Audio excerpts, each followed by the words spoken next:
quality education बोरै जागोन दा 1060टा जुदि ग्रेजुवेट पोस्ट जानो खालि जानानै थायो हाई स्कुलाव मास्टारनि फिलआप खालामना बे स्कुलावलाय मा मोजां एडुकेशन जानांगौ भाई गासै आरोबाव माबाया पोस्ट ग्रेजुवेटआ गासै 72टा दङ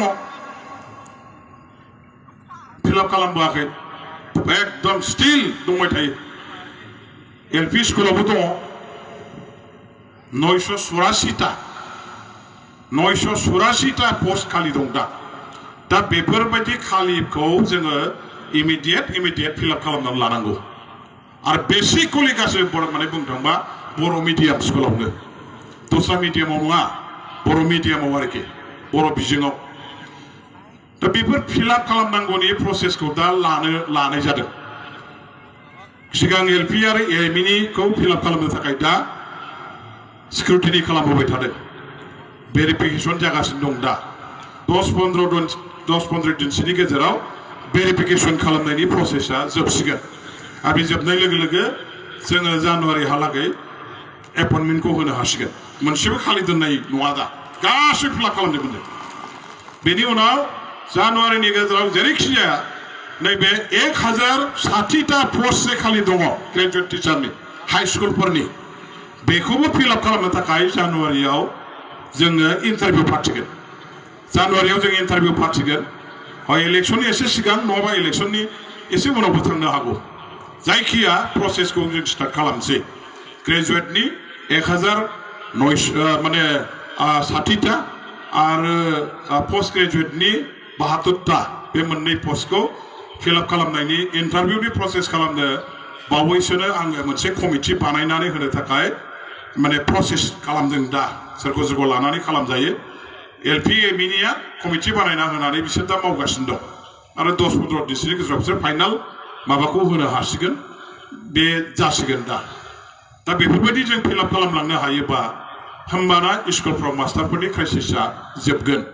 आरो मास्टारफोरनि सर्टेजआ जेला जोबगोन होमबासो जोङो स्कुलफोरखौ एसे मोजाङै छात्रफोरखौ फोरोंनो हानाय बे स्ट्रेंथआ जोंनाव फैफिनगोन दा सासे मास्टार बबेबा जायगायाव सासेल' मास्टार दं एलपि स्कुलफ्राव नायदो सासेल' मास्टार दं सरकारफ्रा जेरैबायदि खामानि मावनो होयो मास्टारफोरनो दा दुनियानि जगायनो खामानिखौ बे मास्टारफोरखौनो मावहोबाय थायो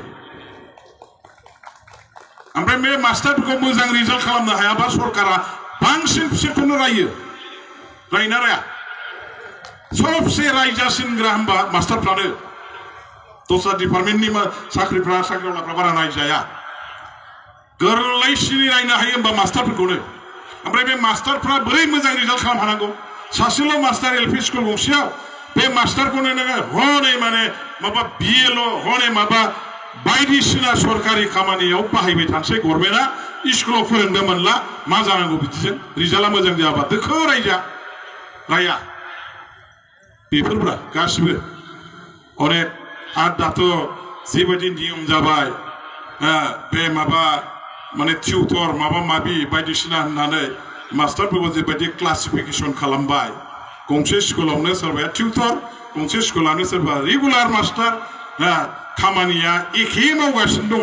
बेबो 10टायाव फैनानै 4टासिम बेबो 10टायाव फैनानै 4टासिम मावगासिनो दं बे फोरोंनाय बे स्टाफ बे स्कुल बे सासे मास्टारानो बेथननि बेलायाव हनै बेना 10,000 मोनो 12,000 मोनो दा बेखौनो लानानै था सासेया बिनि मेगनाव 50,000 बेथना बख'गासिनो दं बिसोरनि गेजेराव साइक'लजिकेल डिफारेन्स फैगोन ना फैया साइक'लजिकेल डिफारेन्स फैयो जेबायदि खस्थ' दाथ' जेबायदि खस्थ' मोनफादों आंबो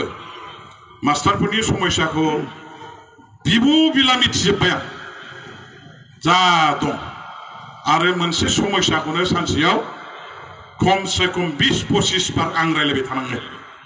खारन एस'सियेसननिफ्राय थांसै सानसेयावनो खनसे बे एखे बाथ्रा बे एस'सियेसना रायलायखांनाय बाथ्राखौ 1 घन्टानि उनाव 10-12 जन आरो ग्रुप फैबावसै बे एखे बाथ्रा आरो फैबावगोन 5 जनिया ग्रुप बे एखे बाथ्रा आरो 10 जनिया फैबावगोन खमसे खम मोनसे समस्याखौ आङो दा 20-25 बार रायलायबाय थानाङो सानसेयाव बानायबो मोनबाय आं दा आंगायनो मोनबाय आं दा एसे रायहरबायबो आं एसे मास्टार एस'सियेसनखौ दा नोंसोरखौ आं बुंसै नोंसोर बिदि दिगदारि खालामबाय थाबा नोंसिनि खामानिखौ आं आसाम गभर्नमेन्टआव हरफिनगोन होनना बुंदों आं दा आसाम गभर्नमेन्टआव हरफिनगोन आङो नोंसिनि खामानिखौ मावनाय नङा आं बिदि दिगदारि खालामबाय थाबा एखे बाथ्रा एखे खोथा एखे एजेन्डा सानसेयाव 20 जन 25 बार रायलायबाय थानांबा एसे आंगायनाय मोननो नागिरो कारण आं जेराव बुंगासिनो दं बुंहरगासिनो दं दा समस्या ओरैहाय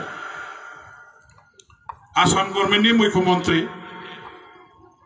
आसामनि माने एडुकेशन मन्त्रि बिथांमोनजों रायलायनानै मोनसे बुजाफारायाव फैबाय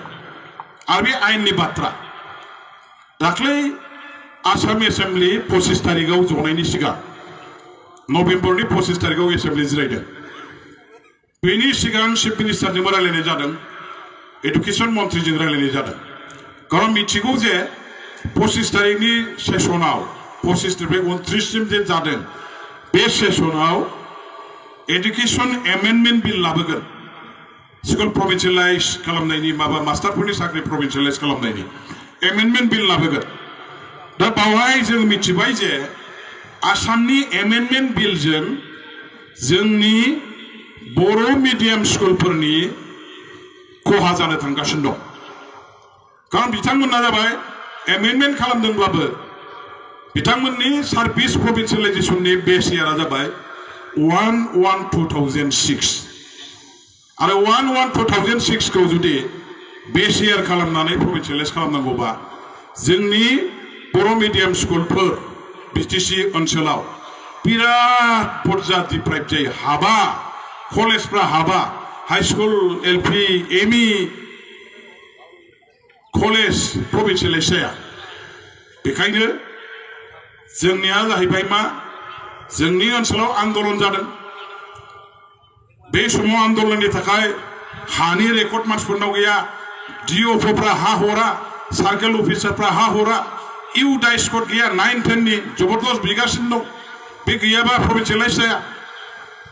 अनेक समस्या दं दा बेखायनो जोङो होनबाय जे 1/1/2006 खौ बेस इयार खालामनानै प्रभिन्सियेलाइज खालामनायाव जोंहा बिटिसिनि बर' मिडियाम स्कुलफ्रा नट अनलि बिटिसि आसामाव जेसेबां दं बे स्कुलफ्राबो डिप्राइभ जाजोबो ओंखायनो जों मोनसे फर्मुला मोनसे माबा होबाय मा दाना आयेनाव थांसै होननानै बे जाबाय बिटिसिआ लेजिस्लेटिभ पावार थानाय मोनसे पावारफुल गभर्नमेन्ट बे दस्रा दस्रि गभर्नमेन्ट बायदि नङा लेजिस्लेटिभ पावारा पार्लामेन्टआवबो दं सेन्ट्रेल गभर्नमेन्टआव स्टेट गभर्नमेन्टआवबो दं एसेम्बलियाव सेम पावारा जोंनि बिटिसिआवबो दं लेजिस्लेटिभ पावार गैयै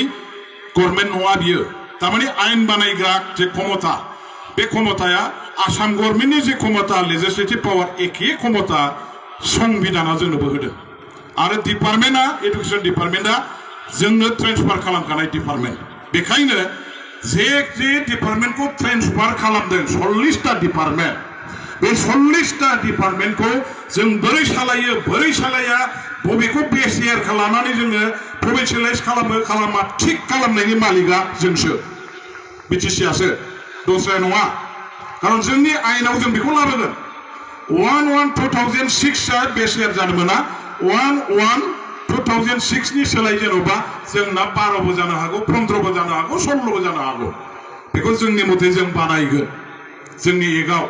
दा बेखौ नायनानै जों ओंखायनो होनबाय मा आसाम गभर्नमेन्टखौ बिटिसिआ जिहेतु लेजिस्लेटिभ पावार दं दैट मीन्स आयेनखौ जोंनो जोंनि मथे बानायनो हायो आरो डिपार्टमेन्टआ जिहेतु ट्रेन्सफार साबजेक्ट एडुकेशन डिपार्टमेन्टआ जेनि बेनिखायनो जोङो दा एडुकेशन डिपार्टमेन्टखौ सालायनायनि नामाव स्कुलफोरखौ कलेजफोरखौ प्रभिन्सियेलाइज खालामनायनि नामाव जों मोनसे आयेनखौ जोंनो बानायनोसै लेजिस्लेशनखौ जोंनो खालामसै जोंनो कमप्लिटलि बे अथरिटिखौ होनांगौ आरो बानायखांनानै जों जेसेबां स्कुलखौ प्रभिन्सियेलाइज खालामना हरगोन जोंनि एक मथे बेनि टटेल फाइनान्सियेल बार्डेनखौ आसाम गभर्नमेन्टआ लानांगौ बे बिलनि अपारेशनेल एरियाया बिटिसि एरियाखौ भाग होनानैसो जानांगौ बिटिसि एरियाखौ कभार खालामनानै जानो मोना